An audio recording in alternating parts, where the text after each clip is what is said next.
Halo, selamat pagi. Salam sehat buat anak-anak Bapak kelas 8. Bertemu lagi dengan saya, Pak Erik Iskandar Tambun, untuk pertemuan kedua di modul kedua. Nah, pembelajaran kita pagi hari ini tetap masih pada teks berita, namun dalam materi selanjutnya tentu kita akan membahas bagian-bagian yang lebih mendalam. Untuk mempersingkat waktu kita lanjut kepada materi. Nah, sebelumnya Bapak kembali akan mengingatkan bahwa teks berita itu tentu adalah teks yang melaporkan suatu kejadian atau peristiwa tentang sesuatu yang telah terjadi. Tentu informasi yang disampaikan dalam teks berita memiliki sifat yang aktual dan faktual. Tentu anak-anak sudah paham pada modul pertama ketika Bapak jelaskan. Kita lanjutkan. Sekarang kita masuk kepada ciri-ciri berita. Ciri-ciri berita itu ada 6. Ciri-ciri yang pertama itu adalah faktual. Berita yang faktual adalah berita yang memuat informasi yang benar-benar terjadi dan memang benar-benar bisa dipertanggungjawabkan, sehingga dia disebut faktual ya, atau nyata. Yang kedua, berita aktual. Bagaimana berita yang aktual ini? Berita aktual adalah berita yang informasi yang disampaikan itu masih hangat diperbincangkan atau kejadian terbaru ya, atau peristiwa terbaru. Nah, berita yang aktual ini tentu akan menarik perhatian orang banyak atau masyarakat karena beritanya masih terbaru. Yang ketiga, berita yang unik dan menarik. Berita yang unik dan menarik ini adalah berita yang bisa mencukupi kebutuhan masyarakat luas. Dikatakan menarik tentu apabila berita yang disajikan itu bervariasi atau beraneka ragam. Nah, untuk memenuhi kebutuhan masyarakat ini, berita itu tentu harus bersifat unik dan menarik. Yang keempat, berita yang sistematis dan lengkap. Berita yang sistematis dan lengkap maksudnya suatu rangkaian kejadian itu disusun berurutan, disusun secara menggunakan alur cerita kronologis. Jadi harus disampaikan secara runtut sehingga penyampaiannya juga kepada masyarakat mudah untuk dipahami. Nah, berita yang lengkap itu juga dikatakan apabila di dalam sebuah berita itu sudah mengandung unsur 5W tambah 1H. Jadi ketika kita menyelidiki sebuah berita menggunakan unsur 5W tambah 1H, maka jawaban-jawaban dari pokok berita itu sudah ditemukan di dalamnya. Itulah yang disebut dengan berita yang sistematis dan lengkap. Selanjutnya berita yang seimbang. Berita yang seimbang ini tentu sangat-sangat penting.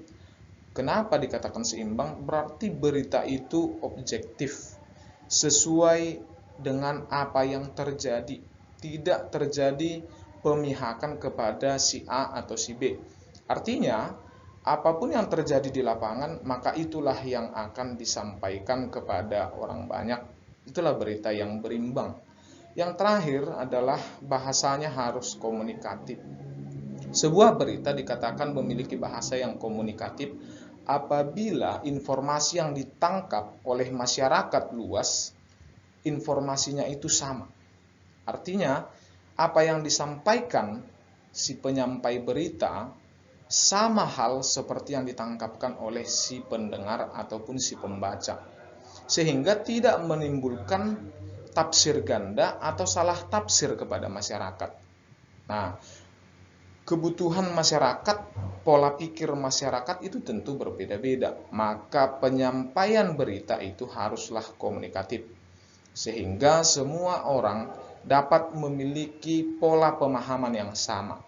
Nah, itulah ciri-ciri teks berita. Apabila keenam poin ini sudah ada di dalam sebuah berita, maka sudah pasti berita itu memiliki suatu sinergi yang baik. Berita itu sudah layak dikatakan berita yang bermutu apabila keenam bagian ini sudah terdapat di dalamnya. Nah, kita lanjut untuk materi selanjutnya, yakni jenis-jenis teks berita. Jadi jenis-jenis teks berita ini juga ada beragam jenis ya, tetapi hanya beberapa bagian yang Bapak akan ajarkan. Itu pun mungkin akan saya sampaikan secara sederhana. Nah, jenis berita yang pertama itu adalah berita langsung atau straight news. Tentu anak-anak sekalian sering melihat atau menonton sebuah berita secara langsung. Sering kita sebut berita live ya, disiarkan secara langsung. Artinya, berita langsung ini biasanya menjadi kepala sebuah berita, menjadi inti, menjadi pokok yang akan ditayangkan sehingga dia disampaikan secara live. Biasanya berita-berita langsung ini disampaikan karena sangat-sangat penting untuk disampaikan kepada masyarakat, atau berita itu memang masih benar-benar baru untuk disampaikan kepada masyarakat. Jadi berita langsung ini hampir setiap hari bisa kita saksikan ya. Nah, yang kedua, berita mendalam. Berita mendalam ini artinya berita yang diulas lebih mendalam lagi. Biasanya dalam berita mendalam ini dibutuhkan para ahli untuk menilainya ya.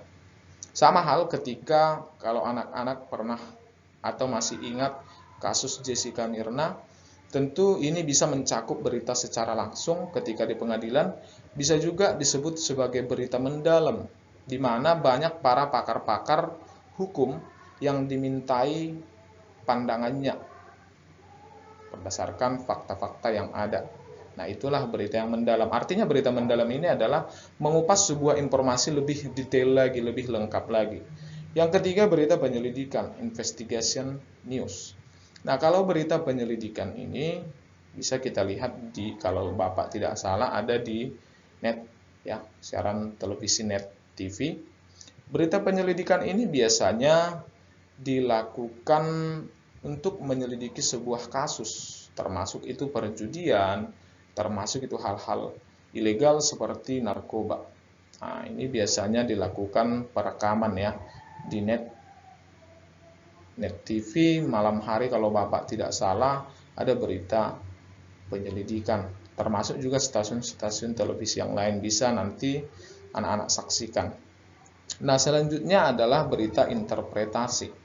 Berita interpretasi ini adalah memberikan sumbangsih terhadap suatu peristiwa, yakni di sini biasanya dimintai pandangan-pandangan khusus para ahli tentang suatu peristiwa.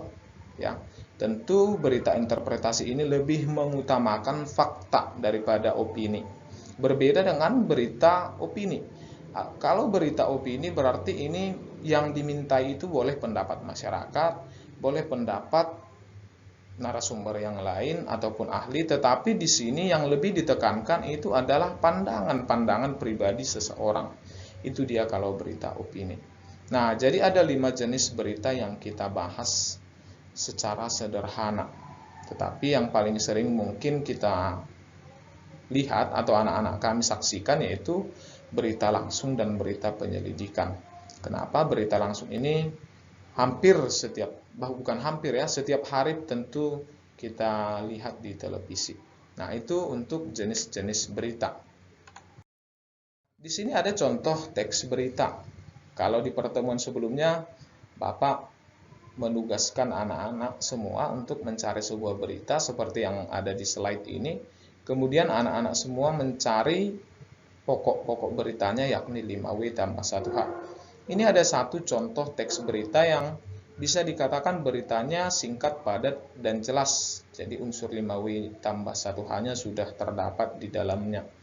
Remblong sebuah mobil mewah menabrak pembatas jalan. Ini berita yang lama ya, tentu bukan berita yang terbaru. Ini hanya sekedar contoh teks berita. Telah terjadi sebuah kecelakaan hebat kemarin malam di Jalan Tol Cipali pada tanggal 4 Maret 2015. Sebuah mobil mewah ini dikemudikan oleh seorang anak muda yang bernama Agus. Ia mengemudikan mobil dengan kecepatan di atas 120 km per jam. Mobil bernomor polisi B3641 AH itu menabrak sebuah pembatas jalan sebab mengalami remblong pada mobilnya. Mobil Ferrari berwarna merah itu untungnya tidak membuat kecelakaan hebat, karena pada saat itu tol Cipali terlihat macet dari arah sebaliknya. Untungnya dalam kejadian itu tidak ada korban jiwa, hanya saja pengemudi mengalami luka berat dan kini masih dirawat di rumah sakit terdekat. Nah, ini ada satu contoh berita yang apabila unsur 5W tambah 1H-nya kita cari, tentu akan kita temukan pada teks berita ini. Nah, pada pertemuan kedua ini, Bapak tidak akan membuat tugas seperti di modul pertama. Tetapi pada pertemuan kedua ini Bapak harapkan kepada anak-anak semua supaya menyalin ke dalam buku catatannya informasi-informasi yang penting dari penjelasan Bapak tadi. Bapak harap kalian semua bisa memahami apa yang sudah Bapak terangkan. Nah, apabila ada hal-hal tertentu yang kurang dipahami, boleh tanyakan secara langsung atau silakan WA Bapak secara pribadi. Sampai di sini pertemuan kita yang kedua. Bapak harapkan semangat belajarnya tetap terjaga. Salam sehat.